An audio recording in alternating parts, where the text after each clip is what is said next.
Máte pocit, že váš Google Ads účet stojí za hovno? Jo? No tak to nejste sami. Většina e-shopařů totiž vyhazuje desítky tisíc měsíčně oknem, protože jejich reklamy nejsou optimalizované. A to je přesně to, co umíme změnit.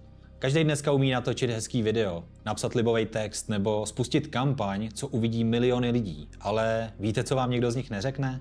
Že nejdůležitější jsou a vždycky budou optimalizace.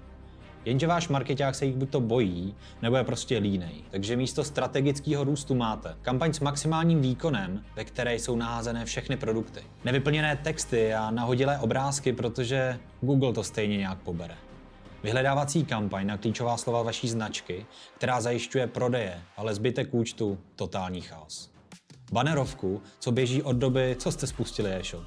No a do toho nahodilé optimalizace, kdy se jednou přidá 30% rozpočtu a po druhý se to stejný zase ubere. No a výsledek? Spálené rozpočty, stagnace a zisk, který by mohl být násobně větší. My jsme Jirka a Honza a optimalizace reklam je naše mistrovské řemeslo. Děláme to jinak. Ne hádáním, ale tvrdými daty. A jak to přesně probíhá? Krok 1. Pošlete nám poptávku a my se vám do 24 hodin ozveme. Projdeme váš účet, zjistíme, kde to skřípe a domluvíme si hovor. Krok 2. Sejdeme se online a my vám ukážeme, co děláte špatně, kde ztrácíte peníze, no a jakým způsobem to vylepšit. Krok 3.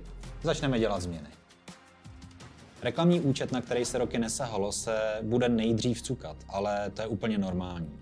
Naštěstí víme, jak ho zkrotit, aby vám začal vydělávat. No a krokem 4 tak je předání vašeho Google Ads účtu, který má momentálně stabilní růst a konečně využívá svého plného potenciálu. A vy z něj tak máte maximum. No a co to znamená pro vás? Nižší náklady, vyšší obrat, no a méně starostí. Přestaňte už slepě platit za něco, co nefunguje.